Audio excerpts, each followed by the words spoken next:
اگر آپ نے میری کل کی انسٹاگرام، فیس بک اور واٹس ایپ کے آؤٹیج کے بارے میں ویڈیو دیکھی ہو تو اس کے اینڈ میں نے فرانسس ہاگن کا نام مینشن کیا تھا.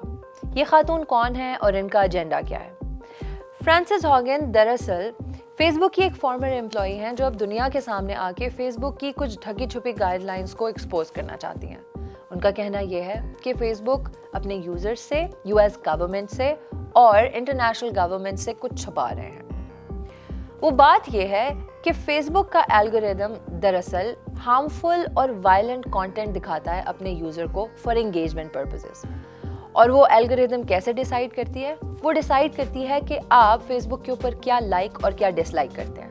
آپ جس چیز کو لائک کر رہے ہیں یا کسی چیز کے اوپر اگر اینگری ریئیکٹ بھی کر رہے ہیں تو الگوریدم اس کو سیو کر رہی ہے اور اس کی بیسس پہ آپ کو ایسا کانٹینٹ دکھا رہی ہے جو آپ کو ایموشنلی اسٹیمولیٹ کرے اور آپ کو اس کے اوپر ایموشنز کے تھرو ریئیکٹ کرنے پر مجبور کرتے ہیں. جب آپ کسی کانٹینٹ کے اوپر ایموشنلی ریئیکٹ کریں گے تو فیس بک کی انگیجمنٹ بڑھے گی اور جب انگیجمنٹ بڑھے گی تو پروفٹ بڑھے گا.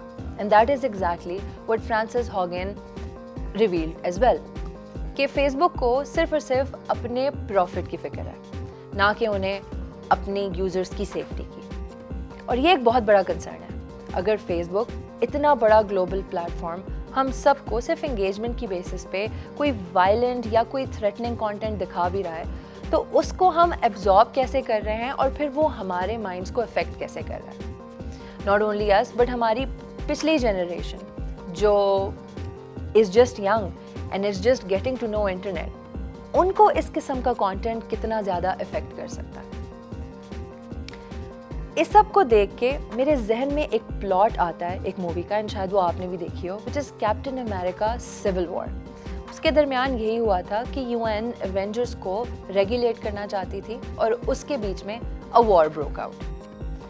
اسی طرح سے سملرلی فیس بک کے اوپر بھی ایک ریگولیٹری باڈی ہونی چاہیے جو کہ Facebook as a global platform accountable ہو کہ وہ کس قسم کا کانٹینٹ اپنے یوزرز کو دکھا رہا ہے. اب اگر دیکھا جائے تو اس بات پر اگر یو ایس کی کانگریس میں کوئی ایکشن لیا بھی جاتا ہے تو اس کا امپیکٹ صرف اور صرف یو ایس تک محدود رہے گا. تو ہمارے جیسے ملکوں کا کیا؟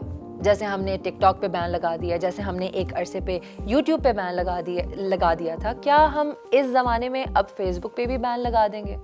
اور کیا ہم دوبارہ اپنے آپ کو سوشل میڈیا سے اور اس دنیا سے جس کے تھرو ہم باقی دنیا سے کنیکٹ کر سکتے ہیں، کیا ہم اس کو دوبارہ ابینڈن کر دیں گے؟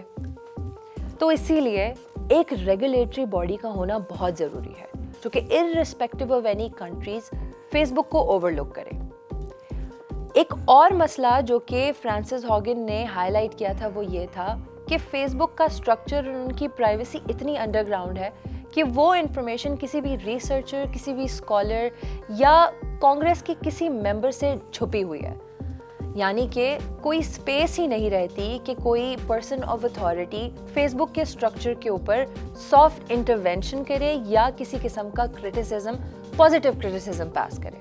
This is another alarming information that we found out. ایسی بہت سی کنسپیرسیز ریویل ہو چکی ہیں ان دا پاسٹ جس میں ہمیں یہ بھی پتہ چلا کہ فیس بک کس طرح سے ہماری پرسنل انفارمیشن استعمال کرتا ہے to sell it in other ways.